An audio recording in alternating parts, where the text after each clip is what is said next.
পেটের থলিতে বাচ্চা বহন করে এমন প্রাণীর কথা শুনলেই প্রথমেই মাথায় আসে ক্যাঙ্গারুর কথা। কিন্তু অস্ট্রেলিয়ায় এক ধরনের ছোট্ট ইঁদুরের মতো প্রাণী আছে যারা ঠিক একই কাজ করে। নাম ব্যান্ডিকুট। 1996 সালে প্রাণীটিকে একটি ভিডিও গেমসের মাস্কট বানিয়েছিল সনি প্লেস্টেশন। তারপর থেকে এটি বেশ জনপ্রিয় হয়ে ওঠে। প্রাণী জগতে আজকে আমরা দেখব ব্যান্ডিকুটের জীবন কথা।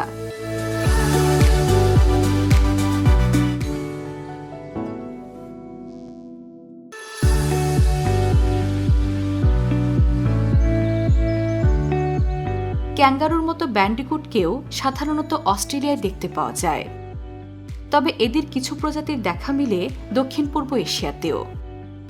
বর্তমানে পৃথিবীতে প্রায় 20 প্রজাতির ব্যান্ডিকুট আছে। এরা সাধারণত ঘন বন, বড় ঘাস বা লতাপাতায় ঘেরা জায়গা বেছে নেয় বসবাসের জন্য। প্রজাতিভেদে ব্যান্ডিকুটের দৈর্ঘ্য 6 থেকে 25 ইঞ্চি পর্যন্ত হয়ে থাকে। এদের চামড়ার রং ধূসর বা বাদামি। ক্যাঙ্গারুর মতো এদের পেছনের পাগুলো বড় হয় এবং এটি দিয়ে তারা লাফিয়ে লাফিয়ে চলতে পারে। তবে বেশিরভাগ সময় এরা ইঁদুরের মতো 4 পায়ে চলাচল করে। শরীরের তুলনায় বেশ বড় একটি লেজ এদের ভারসাম্য রক্ষায় সহায়তা করে। ব্যান্ডিকুটের বেশিরভাগ প্রজাতি নিশাচর, অর্থাৎ তারা রাতের বেলা বেশি সক্রিয় থাকে। ব্যান্ডিকুট মাটির নিচে গর্ত করে বাসা বানায়।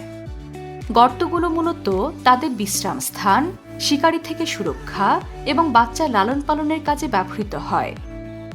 গর্তগুলোতে একাধিক প্রবেশপথ থাকে, আবার দুটি গর্তের মধ্যে অনেক সময় সুড়ঙ্গ পথও দেখা যায়।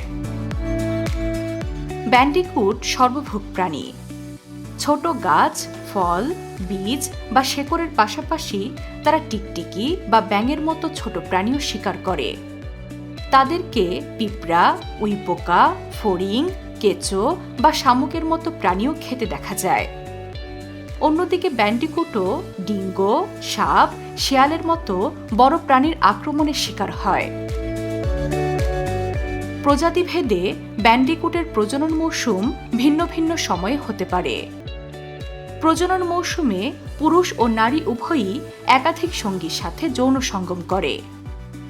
12 থেকে 14 দিন গর্ভধারণের পর নারী ব্যান্ডিকুট একসঙ্গে 2 থেকে 6টি বাচ্চার জন্ম দেয়। জন্মের পর 1 থেকে 2 মাস বাচ্চাগুলো মায়ের থলের মধ্যে বড় হয়। এ সময় তারা চোখে পশমহীন ও অন্ধ অবস্থায় থাকে। চোখ ফোটার পর আরও কয়েক সপ্তাহ তারা থাকে মায়ের কাছাকাছি। এরপর তারা একা একাই জীবন ধারণ করতে শিখে যায়। বন্য পরিবেশে ব্যান্ডিকুট সাধারণত 2 থেকে 3 বছর পর্যন্ত বাঁচে। পৃথিবীতে কতগুলো ব্যান্ডিকুট আছে তা জানা না গেলেও এর কিছু প্রজাতি হুমকির সম্মুখীন বলে জানিয়েছেন প্রাণীবিজ্ঞানীরা।